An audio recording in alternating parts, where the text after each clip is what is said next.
విద్యార్థుల్లో విచ్చలవిడితనం పెరుగుతోంది. కొంతమంది విద్యార్థులు స్కూల్ నుంచి కాలేజీలోకి రాగానే రౌడీ ప్రవర్తన అలవాటు చేసుకుంటున్నారు.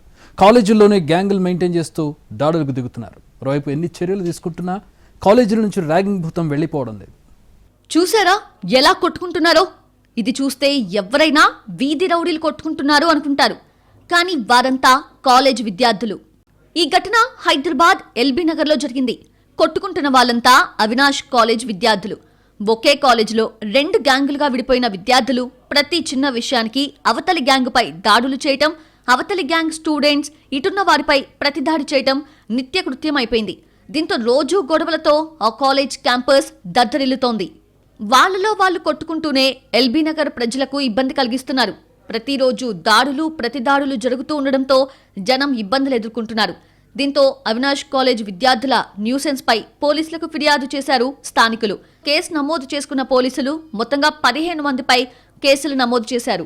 అసలు గొడవలకు కారణాలేంటని కనుగొనే పనిలో పడ్డారు. మరోవైపు కాలేజీలో ఇంకా ర్యాగింగ్ భూతం వెంటాడుతూనే ఉంది. జూనియర్ స్టూడెంట్స్ దీని నుంచి తప్పించుకోవడానికి వీల్లేకుండా తయారైంది.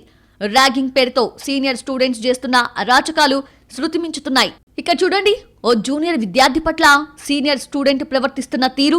ఇది పల్నాడు జిల్లా గురజాల నియోజకవర్గం దాచేపల్లి ప్రభుత్వ జూనియర్ కాలేజీలో జరిగిన ఘటన. ఇక్కడ ర్యాగింగ్ పేరుతో జూనియర్స్ కి చుక్కలు చూపిస్తున్నారు సీనియర్స్. ఇంటర్మీడియట్ బైపీసీకి చెందిన ఓ విద్యార్థిని విపరీతంగా కొట్టారు. బీసీ హాస్టల్లోకి తీసుకువెళ్లి కరెంటు పెట్టి చంపుతామని బెదిరించారు.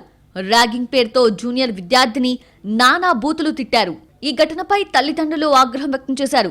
బీసీ హాస్టల్ అధికారులు అస్సలు పట్టించుకోవటం లేదని ఆవేదన వ్యక్తం చేశారు. చదువుకోవడానికి పిల్లలను పంపిస్తే వారి ప్రాణాలకు రక్షణ లేకుండా పోయిందన్నారు. ఈ ఘటనపై దాచేపల్లి పోలీస్ స్టేషన్లో ఫిర్యాదు చేశారు పేరెంట్స్. దీంతో ఈ కేసులో 2 సీనియర్ విద్యార్థులను అదుపులోకి తీసుకున్నారు.